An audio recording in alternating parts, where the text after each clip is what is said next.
Sai Ram. Om Sai Namo Namah. Shri Sai Namo Namah. Jai Jai Sai Namo Namah. Sadguru Sai Namo Namah. Om Sai Ram. By the grace of Baba's blessings, I have been given this opportunity to read the Sri Sai Sat Charitra for all of you. Today we'll be reading Chapter 34. Om Sai Ram.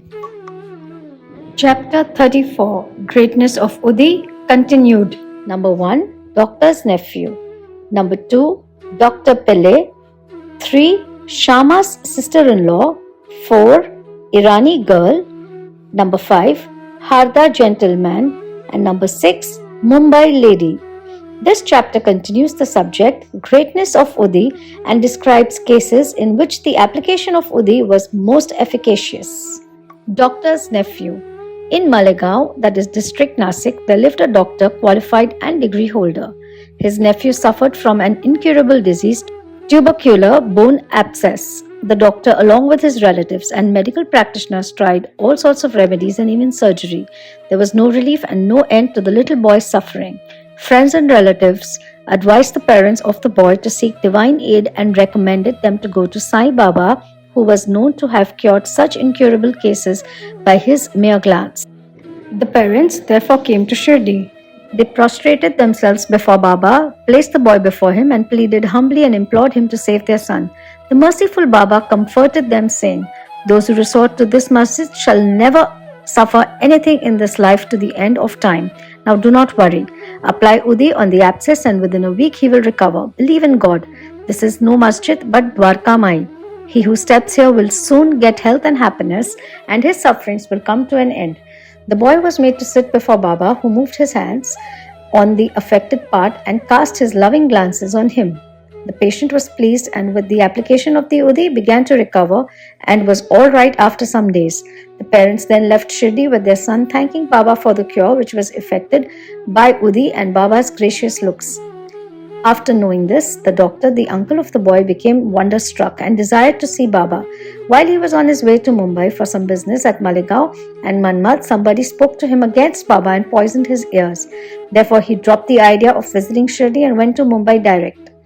He wanted to spend the rest of his leave at Alibag, but at Mumbai he heard for 3 successive nights a voice, "Still you disbelieve me?" Then the doctor changed his mind and resolved to go to Shirdi. He had to attend to a case of infectious fever in Mumbai which showed no signs of quick abatement. So he thought that his Shirdi trip would be postponed. He, however, proposed a test in his mind and said that if the patient gets all right by today, I will start for Shirdi tomorrow. The wonder is that exactly from the time when the determination was done, the fever began to abate and the temperature became normal. Then he went to Shirdi as per his determination, took Baba's darshan and prostrated himself before him. Baba gave him such experiences that he became his devotee. He stayed there for 4 days and returned home with Baba's Udi and blessings. Within a fortnight, he was transferred on promotion to Bijapur. His nephew's case gave him an opportunity for seeing Baba, and this visit garnered in him a never-failing love for the saint's feet. Dr. Pillai. One Dr. Pillai was an intimate devotee of Baba. He was much liked by Baba, who always called him Bhav or brother. Baba talked to him off and on and consulted him in all matters and wanted him always at his side. This Pillai suffered once very badly from guinea worms. He said to Kaka Sahib Dikshit, "The pain is most excruciating and unbearable. I prefer death to it. This pain I know is for repaying past karma, but go to Baba and tell him to cease the pain and transfer the balance of my past karma to 10 future births of mine." Mr. Dikshit went to Baba and told him his request. Then Baba, being moved by his request, said to Dikshit, "Tell him to be fearless.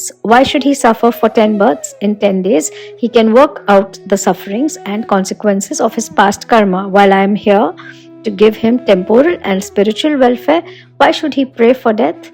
Bring him here on somebody's back and let us work and finish his sufferings once for all." The doctor was brought in that condition and was seated on Baba's right side. Baba gave him his bolster and said, "Lie down calmly here and be at ease. The true remedy is that the result of past actions has to be suffered and got over. Our karma is the cause of our happiness and sorrow. Therefore, put up with whatever comes to you. Allah, God, is the sole dispenser and protector. Think of Him always. He will take care of you. Surrender to him with body, mind and speech and then see what he does. Dr. Pillai said that Nana Sahib had put a bandage over the leg, but he had no relief. Nana is a fool, replied Baba. Take off that bandage or else you will die. Now a crow will come and peck at you and then you will recover. While this conversation was going on, Abdul, who always cleaned the masjid and trimmed the lamps, turned up. While he was attending to his work, his foot accidentally fell upon the stretched leg of Dr. Pillai. The leg was already swollen, and when Abdul's foot fell upon it and pressed it, all the 7 guinea worms were squeezed out at once. The pain was unbearable, and Dr. Pillai cried out loudly. After some time, he calmed down and began to sing and cry alternately. Then Pillai inquired when the crow was coming and pecking. Baba said, "Did you not see the crow? He won't come again." Abdul was the crow. "Now go and rest in the vada and you will be soon all right." By application of the Udi and by taking it orally with water without taking any other treatment or medicine, the disease was completely cured in 10 days as assured by Baba. Shama's sister-in-law. Shama's younger brother Bapaji was staying near the Swali Vihir. Once his wife was attacked with bubonic plague. She had high fever and 2 buboes in her groins.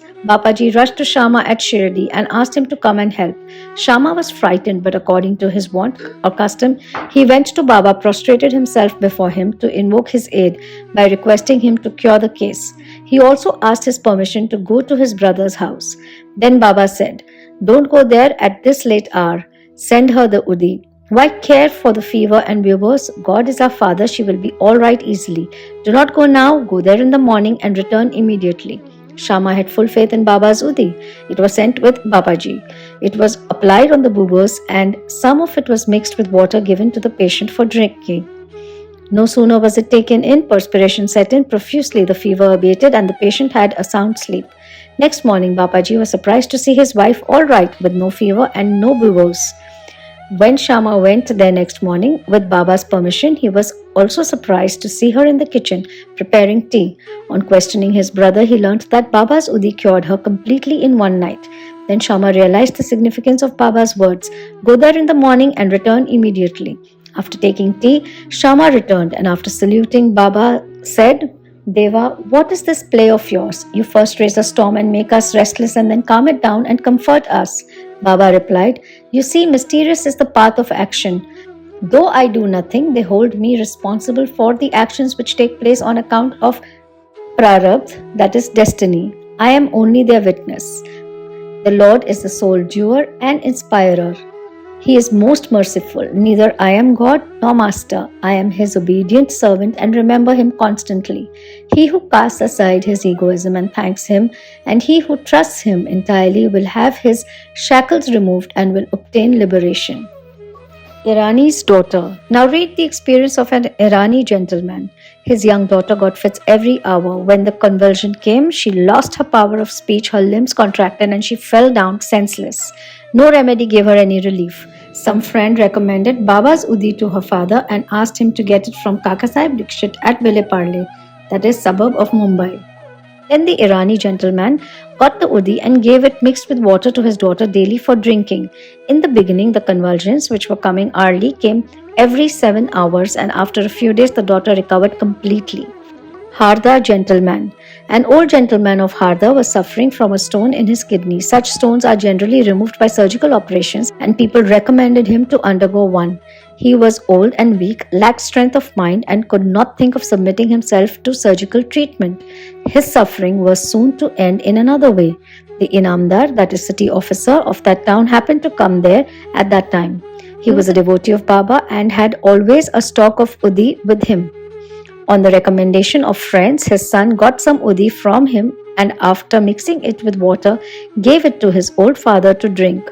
Within 5 minutes, the Udi was assimilated, the stone was dissolved and came out through his urine, and old man was soon relieved. Mumbai lady. A woman of the Kayastha Prabhu caste in Mumbai always suffered terrible pain at her delivery. She was very much frightened each time she became pregnant and did not know what to do. Sri Ramamurthy of Kalyan, who was a devotee of Baba, advised her husband to take her to Shirdi. When she next became pregnant, both husband and wife came to Shirdi, stayed there for some months and worshipped Baba. After some time, the hour of delivery came and as usual there was obstruction in the passage from the womb. She began to suffer labor pains, did not know what to do, but began to pray to Baba for relief. In the meantime, some neighboring women turned up and after invoking Baba's aid, gave her Udi mixture to drink. In 5 minutes, the woman delivered safely and painlessly. The issue was stillborn according to its fate, but the mother, who got rid of the anxiety and pain, thanked Baba for the safe delivery and ever remained grateful to him. Bow to Sri Sai. Peace be to all. Om Sai Ram. With folded hands, I humbly request Sai Baba to please forgive me if I have made any mistake while reading this chapter. Om Sai Ram.